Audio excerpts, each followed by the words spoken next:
अल्लाह जे नबी सल्लल्लाहु अलैहि वसल्लम जो जेको सिलसिलो आहे वो ज़बीहुल्लाह इस्माईल अलैहिस्सलातु वस्सलाम जे मंझां अचे थो। इस्माईल अलैहिस्सलातु वस्सलाम जी औलाद मंझां आखिरी नबी मुहम्मद रसूलुल्लाह सल्लल्लाहु अलैहि वसल्लम आया।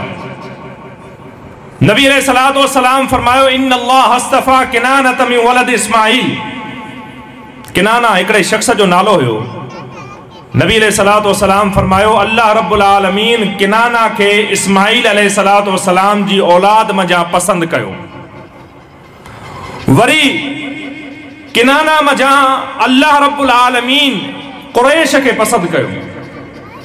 वरी कुरैश मंझां अल्लाह रब्बुल आलमीन बनु हाशिम के पसंद कयो। वरी बनु हाशिम मंझां अल्लाह रब्बुल आलमीन मुहम्मद रसूलुल्लाह सल्लल्लाहु अलैहि वसल्लम के पसंद कयो। अल्लाह के नबी सल्लल्लाहु अलैहि वसल्लम फरमायो वाना अव्वलु वाना सय्यदु वुल्द आदम वला फख्र। अल्लाह रब्बुल आलमीन मुके आदम अलैहिस्सलातु वस्सलाम जी तमाम तर औलाद जो सरदार बनायो आ, सरदार। लेकिन फरमायो वला फख्र, मु मुहम्मद सल्लल्लाहु अलैहि वसल्लम के नते फख्र ना है।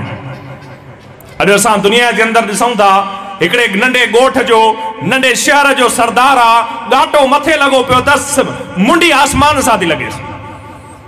सय्यदु वुल्द आदम, पैगंबर अलैहिस्सलातु वस्सलाम फरमायो आदम जी सॼी औलाद जो सरदार केरु आहे? मुहम्मद रसूलुल्लाह सल्लल्लाहु अलैहि वसल्लम। लेकिन फरमाइनि था वला फख्र, मूंखे कोई फख्र न आहे। वाना अव्वलु मन तनशक्कु अन्हुल अर्दु यौमल क़ियामह, ऐं मां उहो पहिरियों माण्हू आहियां जंहिंजी क़यामत वारे ॾींहुं सभ खां पहिरियां क़बर मां उथारियो वेंदो। वाना अव्वलु शाफ़िन व अव्वलु मुशफ़्फ़िन, ऐं क़यामत वारे ॾींहुं सभ खां पहिरीं सिफ़ारिश भी मुहम्मद सल्लल्लाहु अलैहि वसल्लम कंदा, ऐं सभ खां पहिरीं सिफ़ारिश क़बूल भी मुहम्मद रसूलुल्लाह सल्लल्लाहु अलैहि वसल्लम जी कई वेंदी।